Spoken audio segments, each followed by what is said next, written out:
Nossa aula de arte. Que página que vai começar, professora?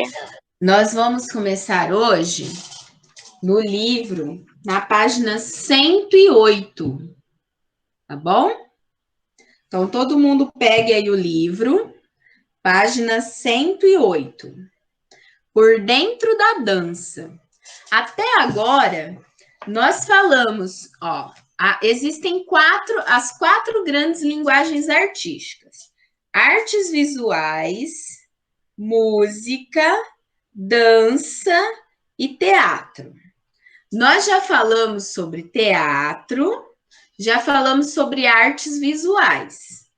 Agora nós vamos começar a falar sobre dança, tá? Que é a outra linguagem artística. Ainda vai faltar a música depois. Então, nós vamos falar aí sobre dança. Vamos iniciar uma nova linguagem artística hoje, tá? Falar especificamente de dança. Como tarefa de vocês, né? Eu vou mandar depois para vocês lerem as páginas. Eu vou colocar certinho anotado até aqui no coisa para vocês, no chat. Para vocês lerem as páginas 102 até a página 107. Então, vocês vão ler e vocês vão me falar o que vocês entenderam do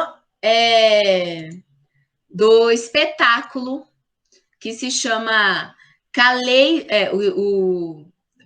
a companhia de dança se chama Caleidos e o espetáculo se chama Ares Familiares. Então, vocês vão ler e vão me falar o que vocês entenderam deste espetáculo, que chama Ares Familiares. Falar por onde? Tá bom? Classroom? Isso, eu vou colocar no Classroom também e vou colocar aqui também. Vou colocar agora. E depois, como vocês estão iniciando a aprendizagem de dança, além de falar o que vocês entenderam sobre esse espetáculo de dança, que vai explicar nessas páginas sobre esse espetáculo, vocês vão fazer um desenho sobre dança, tá? Então, tarefa de arte de hoje de vocês vai ser isso. Ler o livro, falar o que entendeu sobre o espetáculo e fazer um desenho que representa a dança, tá bom? Pode ser uma bailarina, pode ser, né, pessoas dançando, pode ser uma pessoa parada. Pessoa parada não vai representar a dança. Então tem que ser pessoas em movimento, porque a dança é assim. Pode falar, Ana. A gente vai ter que escrever no livro e depois tirar foto e colocar no Classroom? Não, no caderno. Tá? Não precisa escrever no livro, pode escrever no caderno. E aí depois vocês no colocam caderno. lá. Isso. Tira a foto e depois manda lá. Tá? Bom, então agora. Professora, só para escrever o que entendeu? Isso. Mas O que como assim? entendeu sobre esse espetáculo. Tá bom? O que eles fizeram? Exatamente. O que eles fazem, como é o espetáculo, tá? Aí você coloca lá. E fazer o desenho. Bom, meninos, agora nós vamos para a página 108, realmente, que nós vamos falar aí sobre dança, tá? Então, eu vou compartilhar com vocês aqui, vou colocar a página do livro.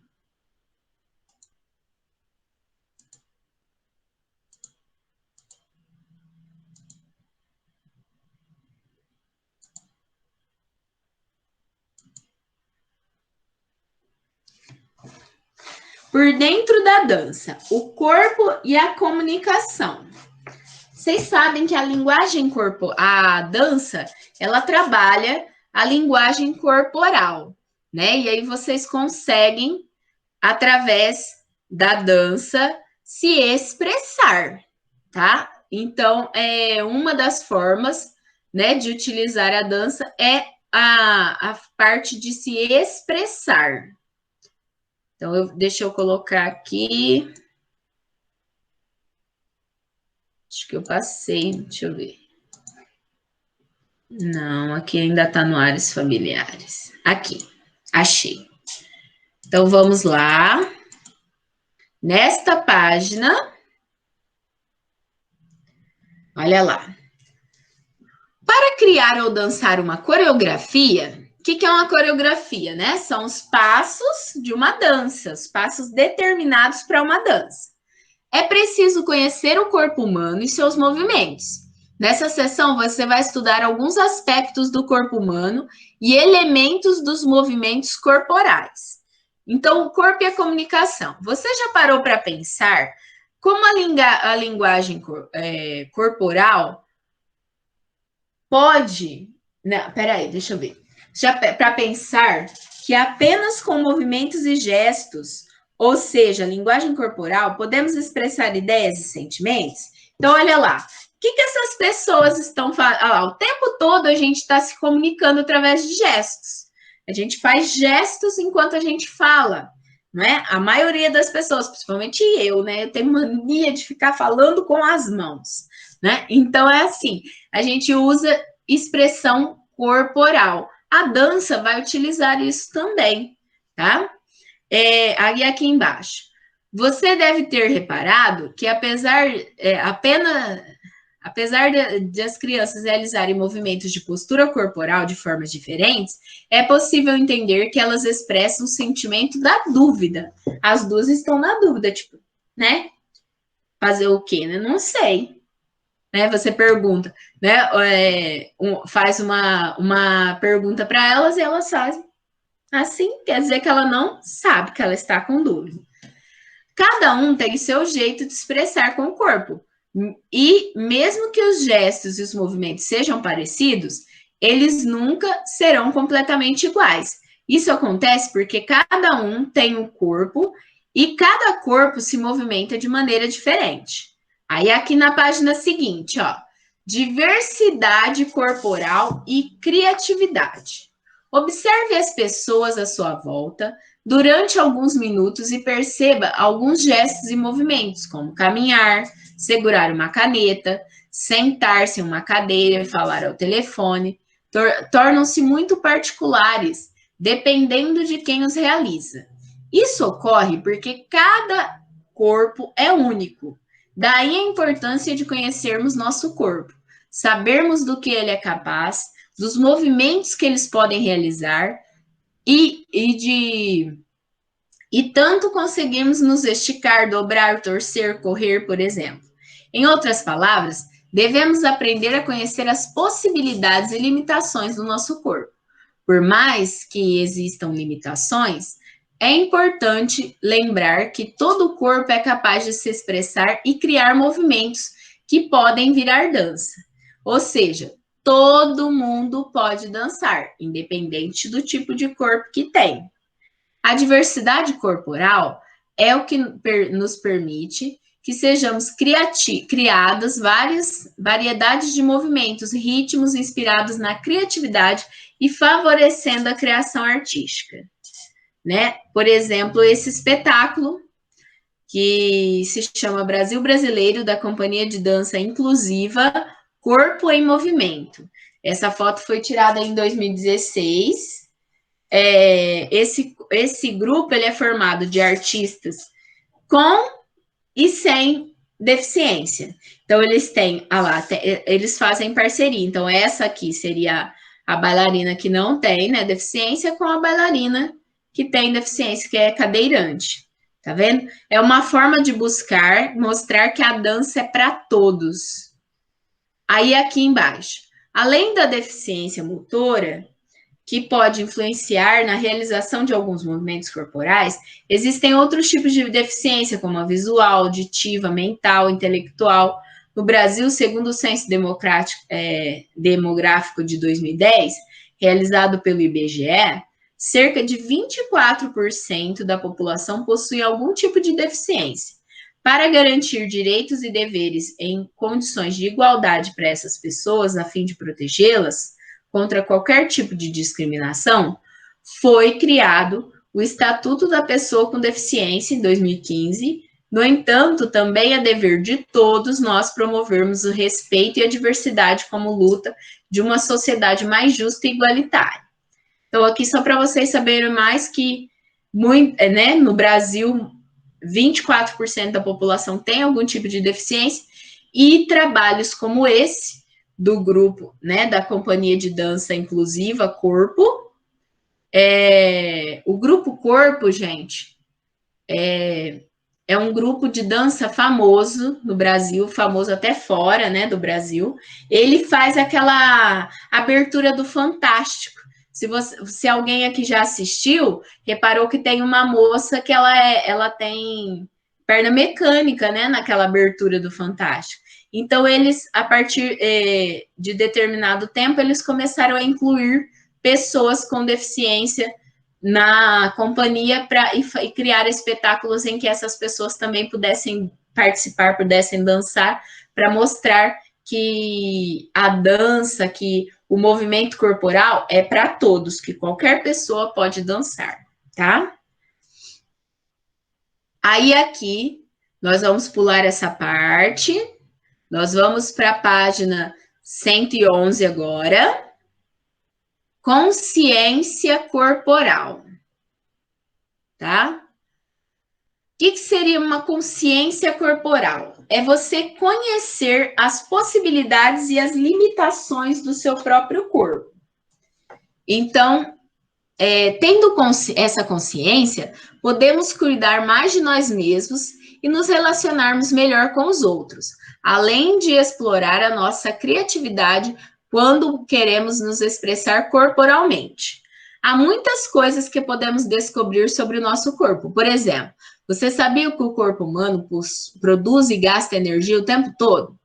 Mesmo quando estamos parados, o corpo está em funcionamento, pois diversos órgãos continuam trabalhando, como o coração, que faz o sangue circular da cabeça aos pés, e vice-versa, e os pulmões, que trabalham para realizar a respiração.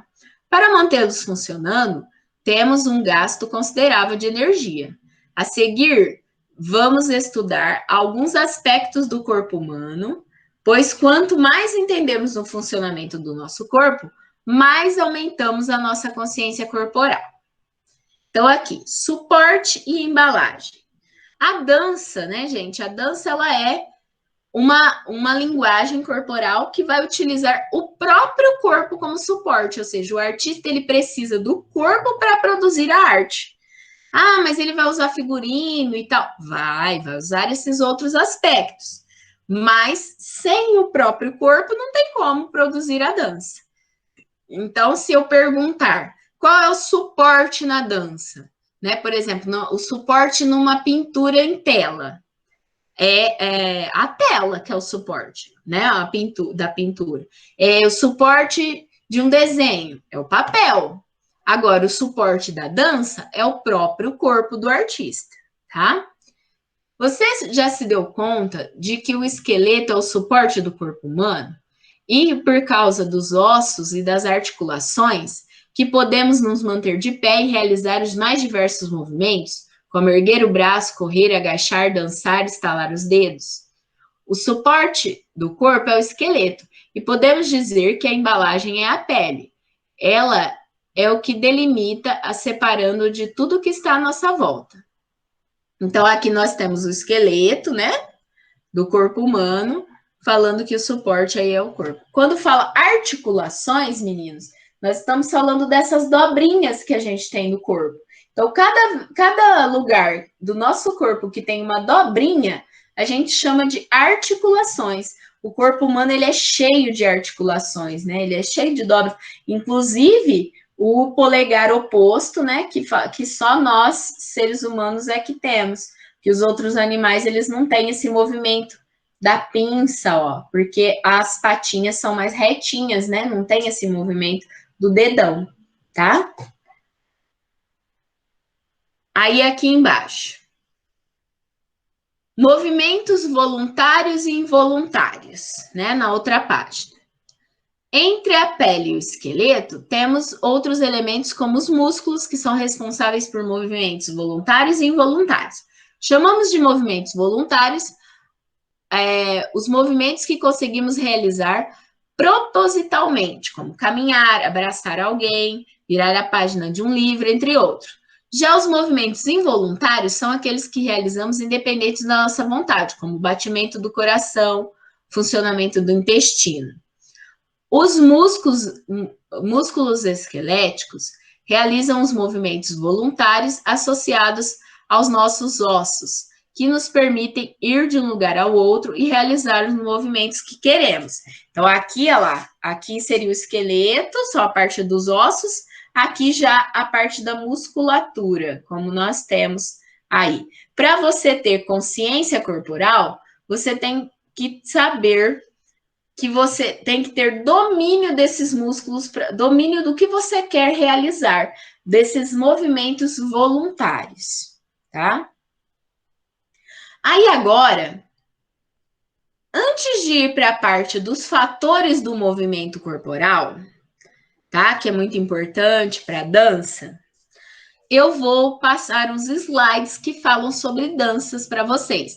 Então, essa parte dos fatores do movimento corporal, nem sei se vai dar para a gente ver tudo hoje. Talvez fique para a aula da semana que vem, tá? Mas, então, nós paramos na página 112. Aí, agora, eu vou mostrar para vocês um slide sobre dança, tá? Então, vamos lá. Primeiro, nós vamos falar aí sobre o que é a dança, sobre um pouco da história da dança, como ela aconteceu através da história, tá? Então, vamos lá. O que é dança?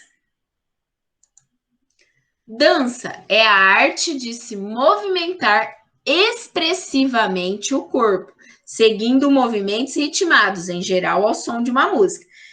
Na Grécia Antiga, música e dança eram produzidas sempre juntas. Então, não tinha a linguagem, as linguagens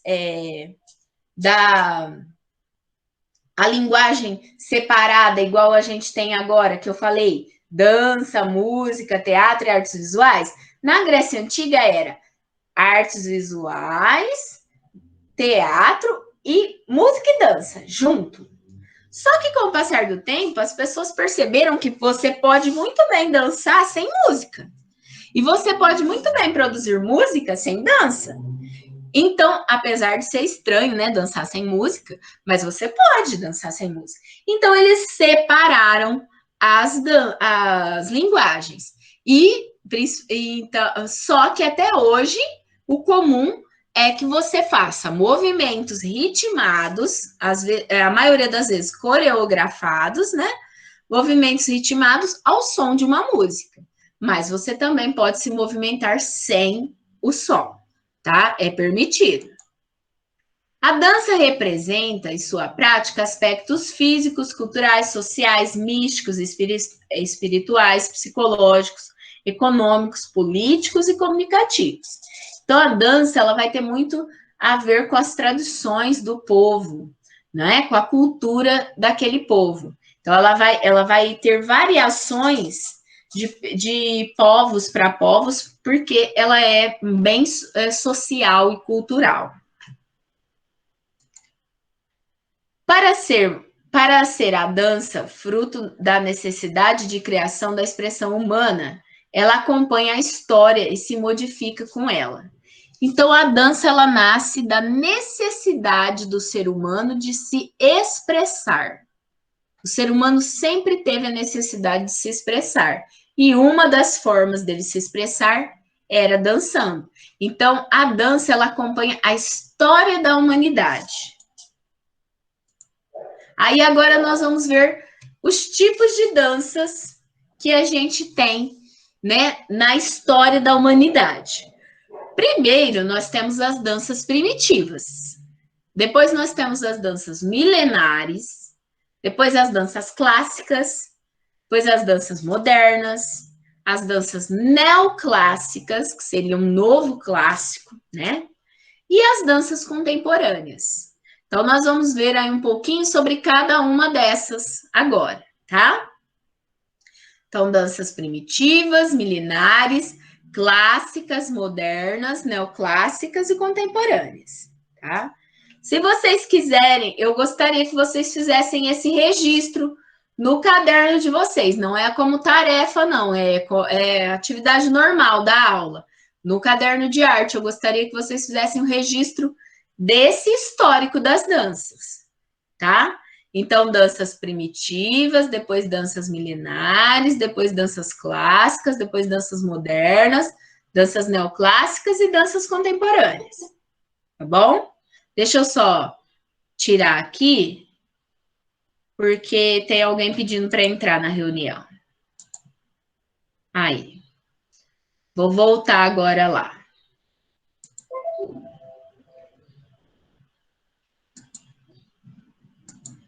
Então, por favor, dê print aí na tela e depois escrevam isso no caderno, tá?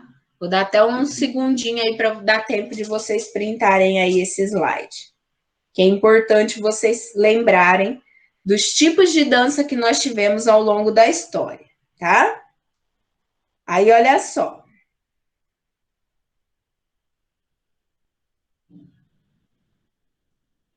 Conseguiram printar? Posso continuar, meninos? Abre o áudio aí e fala se eu posso continuar. Pode. Tá, então agora eu vou continuar. Agora nós vamos falar um pouquinho sobre cada uma dessas danças, tá? Não vamos ficar assim vários dias falando sobre elas, não. Não, nós vamos fazer um contexto histórico. Vou falar um pouquinho sobre cada uma, mas rápido, de forma rápida, tá? Então, olha só. Antes do homem se expressar através de uma linguagem oral, ele já dançou. Existem indícios de que o homem dançava desde os tempos mais remotos.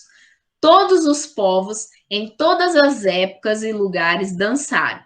Dançaram para expressar revolta, amor, reivindicar e afastar os deuses, mostrar força ou arrependimento, rezar, conquistar, distrair, enfim, viver.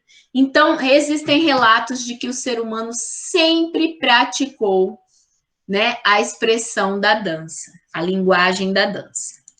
Aí agora, o que eram as danças primitivas? As danças primitivas eram as danças executadas na época das cavernas, né? Na época da pré-história.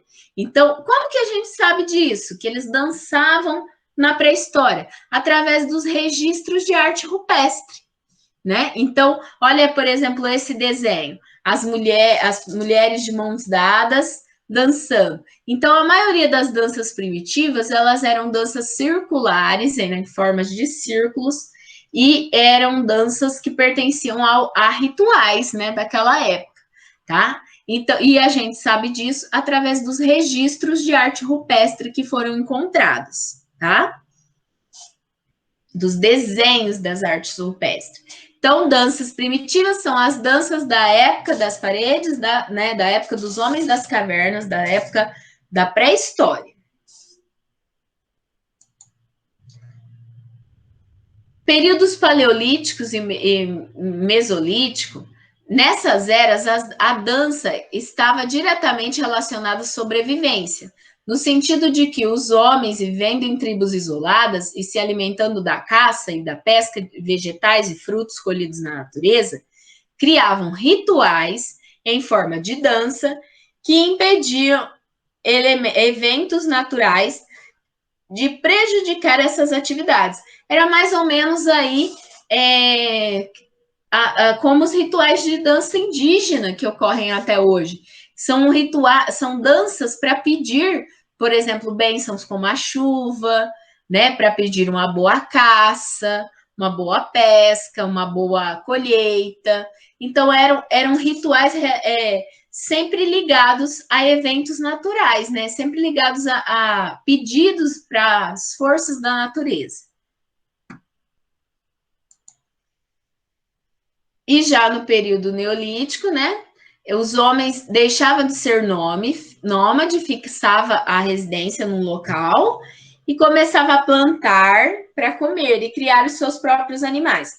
Os rituais e as oferendas em forma de dança tinham o sentido de festejar a terra e o preparo para o plantio ou celebrar uma colheita e a fertilidade dos rebanhos. Então, continuou sendo para esses aspectos aí de pedir, né, para a natureza, para ter bênçãos, como, por exemplo, a chuva e uma boa colheita. Já as danças milenares. Antes de continuar, antes de explicar, eu quero saber que tipo de arte é essa daqui que eu estou passando o mouse e que tipo de arte é essa. Então vai, primeiro fala dessa. Alguém abre o microfone e fala egípcia. Que tipo de arte é essa. Isso, egípcia. E essa aqui? Grega. Grega, muito bem. Egípcia e grega. Então, o que seriam as danças milenares? São as danças praticadas na Idade Antiga. Então, são pelas civilizações da antiguidade, como os egípcios, os gregos, os mesopotâmios, né? Aqui seria um exemplo da Mesopotâmia, tá? Então, são as danças praticadas nos povos da antiguidade clássica. Tá? Então, olha lá, tanto os gregos como os egípcios, eles praticavam a dança, principalmente ao culto aos deuses, né? Porque eles tinham a mitologia deles, né? Os deuses que eles acreditavam, e eles praticavam danças principalmente para celebrações e para o culto aos deuses. No caso dos gregos, também tem uma coisa interessante, que eles praticavam dança para treinamento militar até. Para treinar a luta. Eles praticavam danças com golpes para treinar essas lutas. Então, olha lá. Primeiro vamos falar do Egito. Nessa época, as danças tinham um caráter sagrado e eram executadas em homenagem aos deuses. Então, no Egito, as danças eram para homenagear os deuses. Aí aqui vai falar um pouquinho sobre o culto né, a Osíris, que era o deus da luz. Professora, você pode passar no outro slide para eu tirar print? Esse aqui? Sim, obrigada. De nada. Aí agora posso tirar? Pode. Tá. Aí aqui fala, né, do deus Osíris, que seria o deus da luz, e que era atribuído o ensinamento da agricultura nos homens. Então, as danças eram realizadas nas festas religiosas, nos funerais, e eram consideradas sagradas. Então, nessa época, né, do Egito, as danças eram consideradas sagradas, rituais sagrados, tá? Só que também existiam as danças profanas. Aí agora eu vou explicar. O que seria sagrado e o que seria profano? Sagrado, que tinha a ver com os deuses, né? E profano? Profano era aquilo que tem a ver com o dia a dia, com a vida, com o pecado, digamos assim. Então, o que seriam essas danças profanas? As danças profanas aconteciam nos banquetes. Então, era só para distrair mesmo, né? Então, a prática no Egito era mais das danças consideradas sagradas. As danças profanas aconteciam em alguns banquetes, em algumas festas, mas eram poucos. A maioria era praticada como o culto aos deuses. Aí aqui tinha a deusa Hathor, era a deusa da dança e da música, a deusa egípcia Hathor, né? Que era essa deusa que tem esse símbolo na cabeça, ó. Só que aqui é claro, né? Foi um desenho, é um desenho atual da deusa Hathor, porque ela, se fosse um desenho egípcio, ela ia estar com a lei da frontalidade. Aí aqui, a Índia, as danças na Índia, por exemplo, era de origem de invocação de Shiva. Shiva seria o deus da dança, e com as danças e as músicas, os hindus procuravam a união com a natureza. Então, as danças indígenas também são danças milenares, da Índia, desculpa. também são danças milenares. Aí aqui, né, o deus Shiva, ó, só para vocês verem como era o deus Shiva. As danças na Grécia, como no Egito e na Índia, sempre se integrou a rituais religiosos. Então, as danças na Grécia também tinham a ver com os rituais religiosos. Mesmo antes de fazer parte das manifestações teatrais, os cidadãos gregos, que acreditavam no poder das danças mágicas, usavam máscaras e dançavam para seus inúmeros deuses. Acreditava-se que no início da orquestra grega nasceu com os agricultores, que traziam a uva para a praça, no centro de Atenas, e as maceravam com os pés em movimentos ordenados. Então, eles já pisavam a uva lá para fazer os vinhos, para produzir o vinho, já pisavam com movimentos ordenados, como se estivesse dançando nessa parte de pisar as uvas. Tá? Os pisadores se deslocavam em forma de roda e cantando para dar ritmo. Enquanto isso, pisavam a uva para fazer o vinho. Que antigamente era assim, a uva era pisada para poder produzir o vinho. A dança era muito valorizada entre os gregos. Para eles, o ideal de perfeição estava na harmonia entre o corpo e o espírito, que deveria aparecer em um corpo bem moldado, adquirindo graças ao esporte da dança. As crianças eram educadas para a guerra e acreditavam que a dança contribuía para o equilíbrio entre a mente e o espírito, como também lhes daria a agilidade necessária para a vida militar. Então, também existiam, né, na época da Grécia, as danças militares, né, com golpes, realmente, com golpes marciais para poder ajudar a criar agilidades militares através da prática da dança.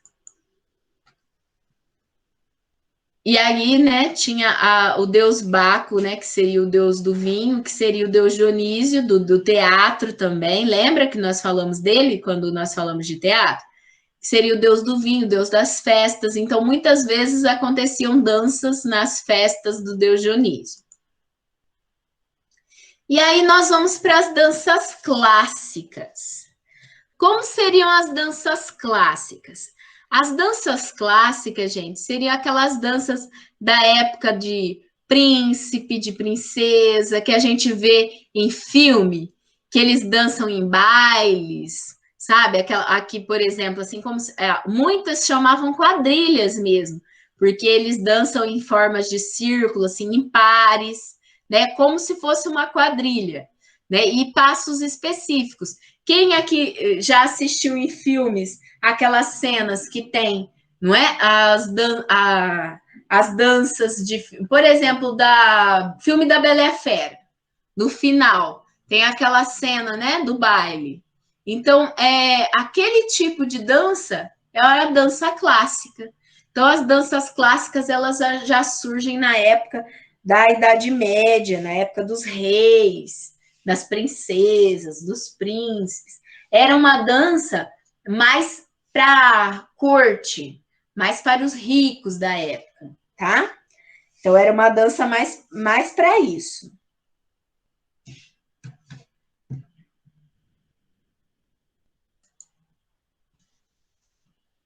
As danças clássicas, então, elas estão ligadas aí na Idade Média.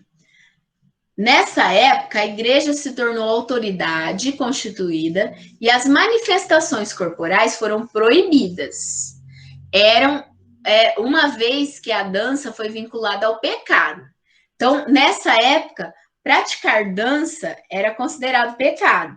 Então, o máximo que eles permitiam eram, em algumas festas, né, ter dança daquela forma como na Idade Média, naqueles bailes em que o homem reverenciava a mulher, né? Tinha aqueles passos de dança que eles davam as mãos, mas nada, né, muito, por exemplo, sensual, nada disso. Por quê?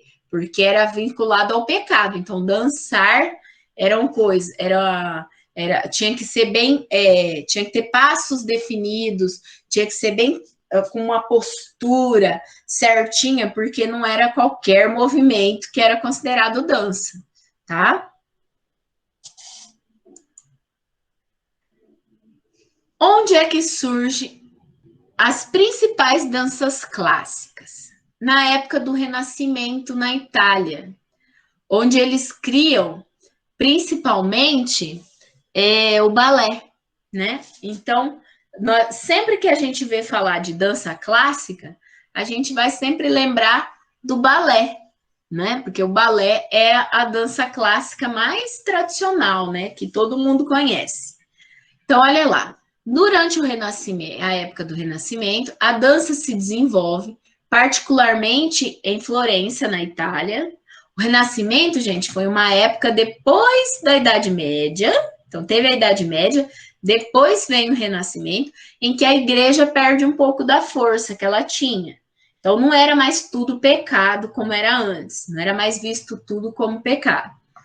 Aí, no palácio da família Médici, essa família Médici, né, dos reis, eles faziam festas, e essas festas, elas eram acompanhadas de espetáculos de dança, chamadas de triunfos, que simbolizavam a riqueza e o poder. Vários artistas eram convidados para colaborar na preparação desses espetáculos. Dentre eles, um desses, né, artistas que colaboraram foi Leonardo da Vinci. Em 1459, em uma festa de casamento, foi apresentado o primeiro triunfo considerado balé. Então, em 1459 que houve a primeira apresentação considerada balé. O balé, o que seria o balé? É uma dança que une música, pintura e poesia.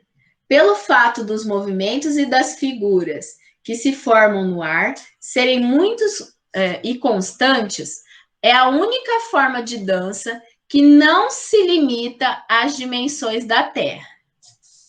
A palavra balé tem a sua origem na palavra italiana ballato, que significa bailar ou dançar. O balé clássico, ou dança clássica, se tornou, no decorrer da história, o primeiro estilo de dança a alcançar reconhecimento popular como forma de arte internacional. Então, por isso que o balé, se a gente for ver, a dança, ela é reconhecida como arte, porque antes era mais ligada ao culto, aos deuses e tudo mais. A dança, ela passa a ser conhecida como uma forma de arte através do balé. Então, o balé é bem importante. Vocês podem reparar que aqui está escrito balé assim, e aqui está escrito balé assim, com balete. Por quê? Porque a origem da palavra é assim, né? Que é de origem francesa, ballet, né? Que vem do italiano ballato, tá? Mas no Brasil, no português brasileiro, a gente pode escrever balé assim, ó, tá? Então, as duas formas estão corretas, tá bom? Aí existiu algumas variações de balé, como o balé romântico, que surge na França depois em 1830, tá? Então, o balé clássico, o balé romântico, mas agora nós vamos falar das danças modernas. As danças modernas, elas surgem, então a dança clássica, ela vai ficar até 1890, por aí. Aí no começo de 1900, os artistas começam a criar espetáculos de danças mais livres, com maior liberdade de escolha de movimentos, de roupa, porque o balé clássico, vocês sabem que tem aquela roupa específica, tem que ser de sapatilha, né? O balé clássico, ele é cheio de regras. A partir de 1900, eles começam a criar essas técnicas mais livres. Olha lá, as mulheres estão de vestido, os homens estão só de calça, sem camisa, todos estão descalços. Então, é uma dança mais livre, com técnicas com maior liberdade de movimentos. e mais expressivo, tá? A ideia da dança moderna é expressar sentimentos através da dança. Aí aqui outro exemplo, ó, olha só, todos descalços e com roupas diferentes. E aí depois, né, depois de um tempo, surgiu o balé neoclássico. O balé neoclássico, ele tem elementos do balé clássico, ele volta a trazer a base do clássico, mas de um jeito inovador. Tem um pouco de liberdade para o bailarino, né? Então, sem perder a técnica do balé clássico, mas dando um pouco mais de liberdade para o bailarino. Aí seria o balé neoclássico. E as danças contemporâneas, que nada mais são do que essas danças que nós temos hoje em dia, em que qualquer pessoa pode dançar, pode ser gordo, magro, alto, baixo, de diferentes raças e etnias, e ela é liberdade, ela não tem modelo rígido. Ela pode ser de vários gêneros, como, por exemplo, o pop, o hip hop, né, as danças tradicionais, né, de um povo. Então, a dança contemporânea, ela é livre, ela não tem modelos rígidos e ela não tem padrões de beleza, de estética. Porque, por exemplo, no balé, os bailarinos precisam ser magrinhos e tudo mais. Na dança contemporânea, não. Qualquer pessoa pode dançar. E de qualquer forma, há uma liberdade de expressão e liberdade de movimentos na dança, tá? Bom, era isso que eu tinha para mostrar para vocês de arte hoje. Então, vamos relembrar rapidinho os tipos. Peraí, que o... Ô, João, que hora que você perguntou? Mas e se eles errarem algum passo? Na hora da dança clássica? Foi isso? Abre o áudio aí e me fala. Ah, sim. Ó, naquela época que eu falei que eles tinham que saber os passos certinhos, a grega, eles tinham um pouco mais de liberdade. Na grega, na egípcia, eles tinham um pouco. Na egípcia já era mais cheia de regras, cheia de passos típicos, sabe? Daqueles passinhos assim, né? Então a egípcia tinha passos mais definidos. A grega era mais livre, tinha mais liberdade para o artista. Mas já no caso da dança clássica, não. Na dança clássica, desde criança, os nobres, né, as pessoas mais ricas, faziam aula de dança, praticavam as danças e praticavam os passos das quadrilhas para que na hora que tivesse o baile, saísse tudo certinho. Por isso que todo mundo sabia dançar bonitinho, daquele jeito dos bailes de antigamente. Porque desde criança eles praticavam, desde criança eles treinavam os passos. Aí as músicas eram as mesmas, não mudavam. Né? Então, tipo assim, você era pequenininho, você aprendeu aquela música, aquele passo, a vida inteira ia tocar aquela música, aquele passo.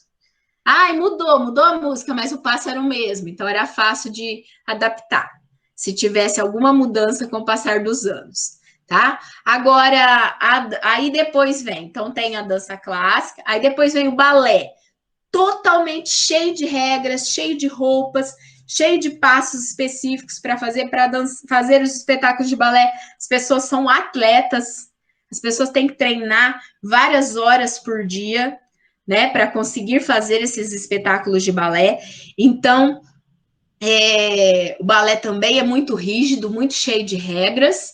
E aí depois vem a dança contemporânea para dar uma liberada um pouco nessas técnicas e na questão da roupa, da vestimenta, né? E a moderna, desculpa, vem a dança moderna, e aí até chegar nas danças de hoje em dia, que são as danças contemporâneas, que são totalmente livres, né? Aí a pessoa pode realmente fazer o que ela quer. Pode falar. Depois da clássica é a moderna? É a moderna. Depois da clássica, é a neoclássica. Neoclássica e a contemporânea. A última é a contemporânea, que são as de hoje em dia, tá? Então, olha só, meninos, o que a gente tinha para falar de arte, então, hoje era isso.